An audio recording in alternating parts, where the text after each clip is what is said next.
Welcome to the Amateur Scientist Podcast, where we bring amateur scientists to talk about serious topics. I am your host, Solomon Sketso, and today I have a treat for you. How does memory work? What is memory? Why can't I remember my children's names? All will be answered and much more. Stay tuned. Welcome back to the Amateur Scientists Podcast, where we bring amateur scientists to talk about serious topics. As always, I'm your host, Solomon Skitso, and please give a warm welcome to our amateur scientist for the day, Saiful Loeb. What? 1, 2, 3, 4!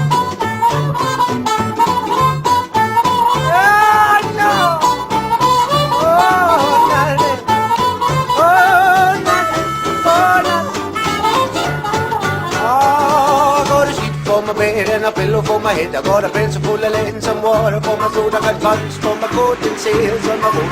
So much more than I needed before. I got money in the meter and a turbine. Thank you, Mr. Lowe, for joining us.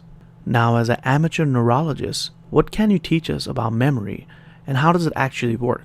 What is the Human Information Processing System? Thank you for having me, Mr. Skitso. The Human Information Processing System, also known as the IPS, takes in information as a computer would. It stores new information and it sends out information. It utilizes whatever you learn or whatever you take in best way possible. Now, there are three main components to the IPS. One is working memory, which is tapped into short-term memory. Another is long-term memory and also sensory memory. Working memory is part of the short-term memory system. It involves the immediate conscious, perceptual, and linguistics processing system. Long-term memory stores information for a long time that may have had a memorable impact in your life. Such examples are learning, such as school, traumas, happiness, sadness, frightening or scary events that may have happened to you. Sensory memory allows individuals to retain impressions of sensory information after the original stimulus has ceased. Sensory memory is tapped through sight, taste, touch, smell, and/or hearing. That's interesting. Now, I have trouble remembering, and do you have some ways that I could enhance my memory? As a matter of fact, Mr. Skitso, there are various ways to increase your memory. One is by association. Association is making stories to relate to something. This way you have an easier way of relating it towards you, and it's much easier to remember. Another way to enhance your memory is through vivid, memorable images, such as the red plus sign, which stands for a hospital, or Red Cross. Also, the 911 signs. Everybody knows those three numbers automatically refer to the police or an emergency. Other ways are through chunking, which is where you group information together, repeating information, such as when you're studying vocabulary, you constantly repeat the vocabulary words and the definitions, playing strategic games such as Scrabble, chess, crosswords, daily exercise, reducing your stress levels, eating right, and sleeping well are great ways to enhance your memory. So what are some predominant theories on forgetting? The theories on forgetting has been a very small subject. Recently, because of the computer metaphor that everybody has been researching with, forgetting has been something underlooked. Primarily because a computer cannot forget, so everybody thinks the human brain cannot forget. But one of the theories on forgetting is that the memory has just disappeared and is no longer available. A second theory is memory is stored in the memory system, but for some reason it cannot be retrieved. There are four main parts to forgetting. One of them is loss of access.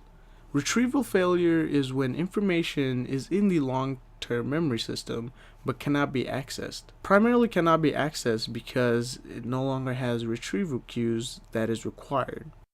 Cues are external contexts in the environment, such as smell, place, touch. Also, there is internal state inside of us, physical, emotional mood, or when your mind is under the influence. The second thing in forgetting is interference. Interference suggests that information in long-term memory may be confused or combined with other information during encoding, thus distorting or disrupting memories. One is proactive interference, with pro equals forward. Occurs when you cannot learn a new task because of an old task that has been learned. Retroactive interference, retro or backwards, occurs when you forget a previously learned task due to learning a new task. The third is displacement. Displacement seeks to explain forgetting in short-term memory and suggests it's due to a lack of availability. The fourth theory is decay. Decay is the theory that suggests short-term memory can only hold information for 15 to 30 seconds unless it is rehearsed. After this time, the information decays or fades away from your memory system. Can you explain the phenomena involved in problem solving and decision making? Problem solving refers to a state of desire for reaching a definite goal from a present condition that either is not directly moving towards the goal, is far from it, or needs more complex logic for finding a missing description of conditions or steps towards the goal. In psychology, problem solving is the concluding part of a large process that also includes problem finding and problem shaping. Decision making, regarded as the mental processes in cognitive process, results in the selection of a course of action among several alternative scenarios. Well, there you have it, folks. You've been listening to Amateur Science Podcast. I'm your host, Solomon Schizo, and today's amateur guest was Saiful Loeb. I teach at the University of Swag, and they call me Professor Theodore. Oh, Mr. Loeb, I totally forgot to ask you. Why can't I remember my kids' names? What are their names right now? Can you remember? Not really. Maybe because you hate your kids. Oh, that would make a lot of sense. Have they taken anything? Has your life changed in any way since you've had children? Have you been having... I started liking men.